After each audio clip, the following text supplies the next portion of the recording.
Colin Hiles here, aka the Mindset Guy, with today's training video, which is how to be happy part 2. Now, if you haven't watched part 1, please go watch it, because I'm pretty sure if you watch that, which is the foundational part, you'll have a better lens in which to see this video through. So stop this video, click on the video before this one, and watch how to be happy part 1. Right? Now, if you've watched that video, then welcome back. And in this video, we're going to look at how to be happy utilizing two main pathways.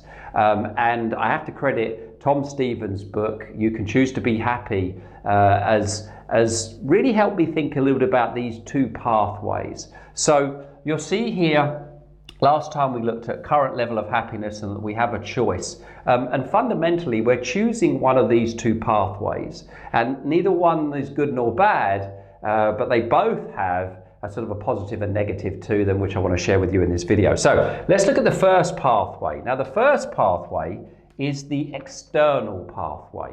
And this is where we utilize things outside of us in order to create a feeling inside of us. So you think about all the actions that we take on a day-to-day basis. You know, we get up, we have breakfast, we talk to our family, we drive or travel to work, or get the kids to school. You know, then we do work, or we do the things that we do during the day, and you know, there's all that goes with that. And then we come home, we have a meal. You know, we talk to the family once again and go to bed, etc. So there's loads of actions that we take every single day, and then we have the weekend. And some of those actions are more meaningful to us than others. And each of us have our own unique definition of happiness. It's unique to us like a thumbprint. And part of these videos is to help you figure out what it is that really works for you. So everything that happens outside of us causes a thought and a feeling inside of us. And some things that happen outside of us cause good thoughts and good feelings, and some things that happen outside of us cause, you know, bad thoughts and bad feelings, right? So what we're looking to do is we're looking to utilize the external world. And in the next video, I'm going to build a model here, and I'm going to talk about how to do that with more purpose and more deliberacy, rather than, it's what I call life by design rather than default. That you're utilizing things external to you in such a way that you create a life that you've designed more than a life out of default, as I said. This model here, this path here, is sort of the way that we in the Western world tend to think about happiness. We tend to rearrange the external world to get it just right. Or that's what we're trying to do. But there's also a little bit of fool's gold out there. There's things that we think are going to bring us happiness, but they don't. They really just bring us pleasure. And as I said in the last video, if you haven't watched the video on the difference between happiness and pleasure, the video I put together, please watch that. It's such an important distinction.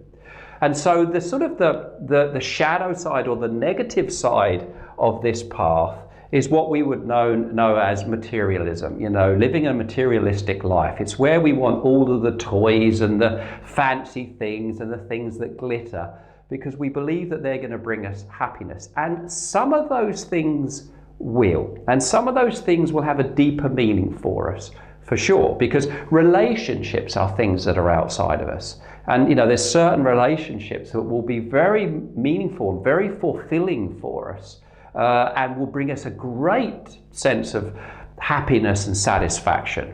So, you know, that's outside of us. So there's certain things that really will work for us. But on the other side, the shadow side, the fool's gold, there's certain things that we can think are going to bring us happiness and don't bring us happiness. And we all know individuals who, you know, have had it all. We look at them and we go, oh, wow, you know, the houses, the cars, the income, the sexual prowess that they have, the ability to attract, the money, I mean, all those things. And yet they kill themselves. And you kind of go, it doesn't make any sense, right? They seem to have it all. Well, but they're not. They weren't very happy, right? Their current level of happiness was very, very low. And so the danger is if we just utilize this path, we're missing another path, which I'm going to get to, which is also really, really important.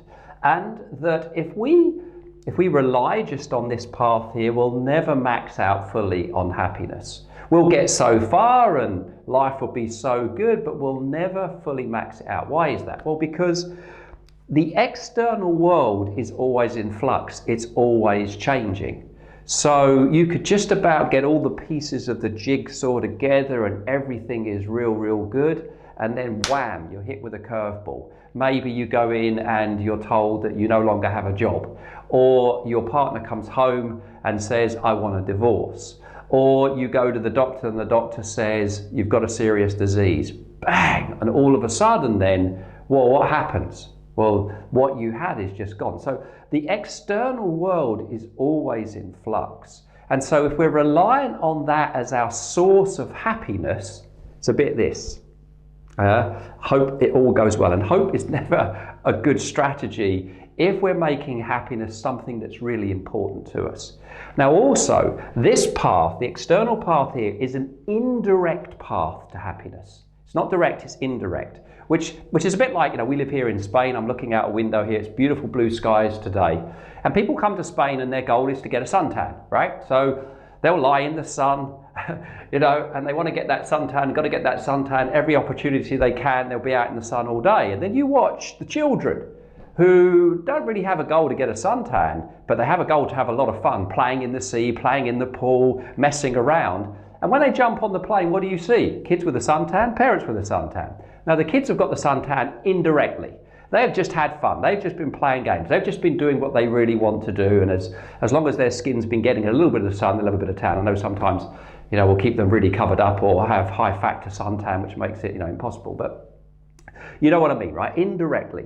So when we go down the external, it's an indirect path. It's things that are happening outside of us that can give us a level of satisfaction and happiness and fulfillment and meaning and purpose and all of those things. So let's look at the direct path now, and that's the internal path to happiness. Now this is favored by the Western world. This is favored by the Eastern. This is a lot of Eastern philosophies here. And the direct path to happiness is controlling our inner world, our thoughts and our feelings, getting control over those. So in the East, they put a lot of emphasis on this inner contentment, this inner harmony aspect of happiness. And once again, it's a very important part, and more important because here we're not in control. External things we're not in control of. But here, our thoughts, our feelings, the things we say and the things we do sit totally inside of our inside of our control zone. Right, we determine what thoughts, we determine the feelings, we determine what we say, and we determine what we do. So if we go down this path, we're more in control. What does it mean? Well, it means getting control of thoughts or making thoughts a priority, dealing with hurts and dealing with wounds, emotional wounds, healing them. It means sorting out any limiting beliefs that we have about ourselves, about others, about the world in general. It means looking at our assumptions that are driving our behavior and challenging those assumptions. And in video 1, there was an assumption that I asked you to challenge there, which is, I have no control, I have no choice. That's an assumption.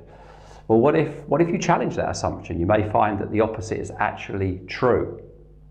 Right now, being grateful and appreciation because of the work around law of attraction and The Secret, it's huge. So many more people are aware of gratefulness. Well, that's an internal path.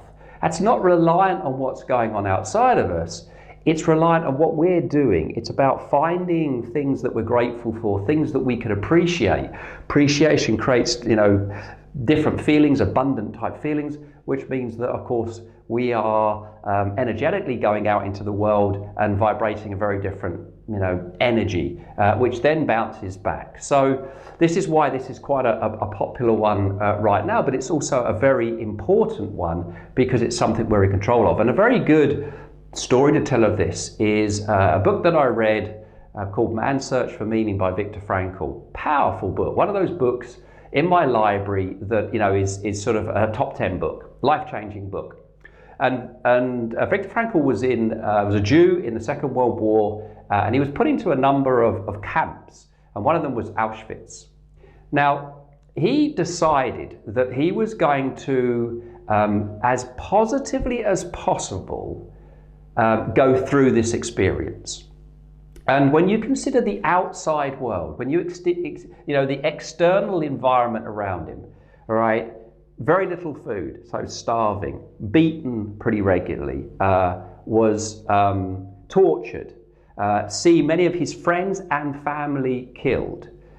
Externally, it's horrific, yet because of his ability to take control of his inner world, he had the ability to, one, live through it, but live through it in a positive way and come out the other side and still live a very, very good life as a result. His words, not mine. So, you know, that's taking control of the inner world. And it seems that those that are the happiest, they're not realists. They're not dealing with what is as such. They have the ability to either put a positive frame around it, see it from a slightly different perspective, or even create an internal world that enables them to generate very positive feelings. And Viktor Frankl is only one example of that. You know, Mandela of recent would be another example of, you know, not going through the best of experiences, but coming out of it and making a significant difference because